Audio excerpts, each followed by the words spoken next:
2.5 साल साथ रहने के बाद कलाकार बेन अपनी पहली सच्ची गर्लफ्रेंड सूजी से ब्रेकअप कर रहा है। वो उस पर चिल्लाती है पर वो चुपचाप खड़ा रहता है तो वो उस पर चीजें फेंकने लगती है। बेन को कॉलेज के आखिरी साल पर ध्यान देना चाहिए पर वो ब्रेकअप के बारे में सोचता रहता है, समझ नहीं पाता क्यों हुआ। लंच के दौरान सूजी को नए लड़के से फ्लर्ट करते देखकर उसे लगता है कि शायद वो धोखा दे रही थी। दोस्त शॉन कहता है रिबाउंड जरूरी है, पर बेन उसकी सलाह पर शक करता है क्योंकि उसका लड़कियों से बुरा अनुभव है। आर्ट क्लास में वो मॉडल की जगह एक खूबसूरत क्लासमेट का चित्र बनाता है और टीचर उसे डांटती है। छात्रावास में 120 लोगों के साथ रहने से बेन हर रात उनकी शरारतें सुनता है। आज रात नींद न आने पर वो सूजी को फोन करता है, उसे जगा देता है। वह उससे माफी मांगता है और वापस आने को कहता है, पर वह मना कर नए लड़के का जिक्र करती है। बाद में बेन अभी भी सो नहीं पाता और सूजी के साथ अपनी तस्वीरें देखने लगता है। वह उन्हें जलाने का सोचता है पर ऐसा नहीं कर पाता। दिन बीतने के साथ बेन को अनिद्रा हो जाती है। वह सोने के कई तरीके आजमाता है पर कुछ काम नहीं करता और व्यस्त रहने पर भी उसके ख्याल सूजी पर जाते हैं। एक शाम किराने की दुकान पर वह देखता है कि रात की शिफ्ट के लिए कर्मचारी चाहिए। वह आवेदन भरता है और इंटरव्यू में खो जाता है, फिर भी उसे नौकरी मिल जाती है। अब बेन अपनी अनिद्रा से कुछ पैसे कमा सकता है। उसकी सहकर्मी शेरोन कैशियर है जो बहुत अच्छी और मिलनसार है। एक रात वह देर से आती है और बॉस जेनकिंस उसे डांटता है, पर बेन देखता है कि वह कुछ ज्यादा ही हाथ लगा रहा है। नौकरी बहुत उबाऊ हो जाती है तो बेन ग्राहकों को घूरता रहता है, इसलिए जेनकिंस को उसे लगातार डांटना पड़ता है। शेरोन घड़ी पर टेप लगाती है और स्टोर की घड़ी नहीं देखती क्योंकि समय देखने से वह धीमा लगता है। बेन का दूसरा साथी बैरी है जो एक मूर्ख साइकिल वीडियो से इंटरनेट पर वायरल हुआ था। तब से वह रातों को स्टोर में अपने स्कूटर पर बिताता है। बैरी और मैट मांस विभाग के प्रभारी हैं और सामान से अनुचित मजाक करते रहते हैं। वे महिलाओं की टोकरी में शरारती शैम्पू बोतलें रखते हैं, देखने के लिए कि वे उन्हें गंदे खिलौने के रूप में खरीदती हैं या नहीं।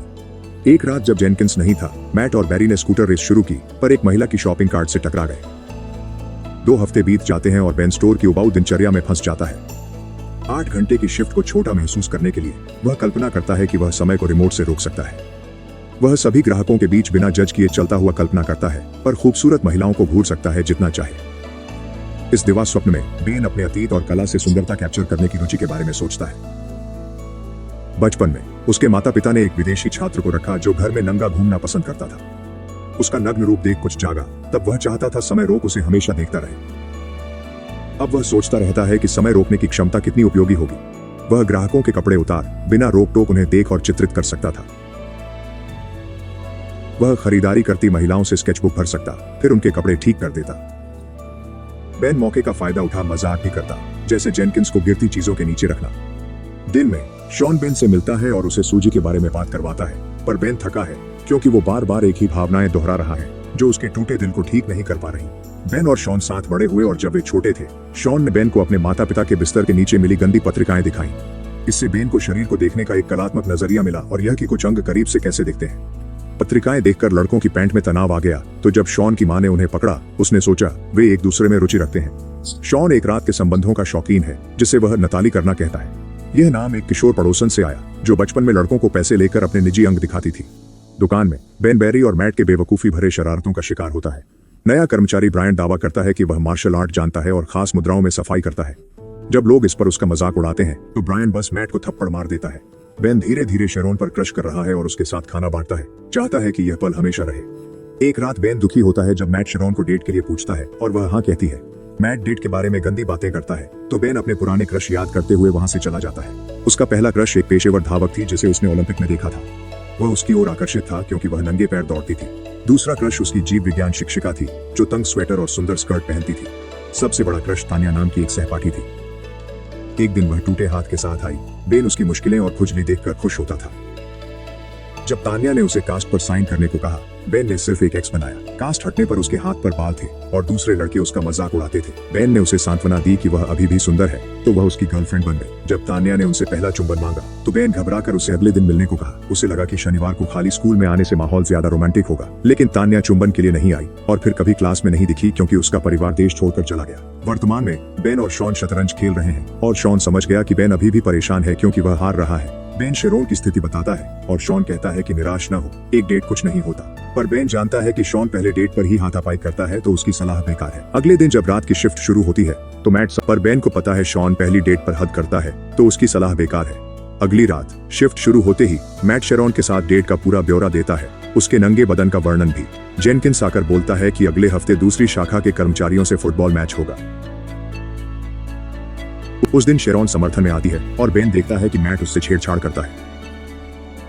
दूसरी टीम की अच्छी वर्दी और संचार देख बेन की टीम की उम्मीदें कम हो जाती हैं। मैच शुरू होते ही दूसरी टीम बेहतर साबित होती है। बेन की टीम गिरती टकराती है और जेनकिंस मैदान में फोन पर बात करते रहते हैं। विरोधी गंदा खेलते हैं पर रेफरी नहीं देखता। टीम जेनकिंस को रोकती है। ब्रायन एक बुरा गोलकीपर है जो गेंद को अपने गोल में ही पहुंचा देता है।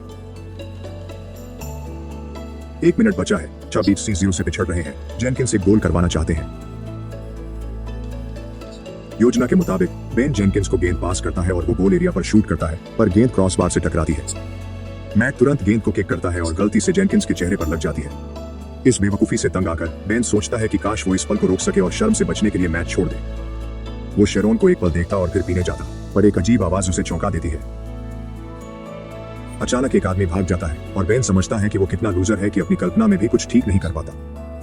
मैच में वापस आते हैं। जेनकिंस की नाक से खून बह रहा है और उसे डॉक्टर की जरूरत है। बॉस को अस्पताल ले जाने से पहले मैट बेन से शेरॉन को घर छोड़ने को कहता है, लेकिन दोनों एक कैफे में पहुंच जाते हैं। बेन शेरॉन से मैट के साथ उसके रिश्ते के बारे में पूछता है, पर वो कहती है कि वे सिर्फ दोस्त के रूप में फिल्म देखने गए थे। मैट के झूठ सुनकर वो हैरान होती है और बताती है कि वो सिंगल है क्योंकि उसका एक्स अमेरिका चला गया।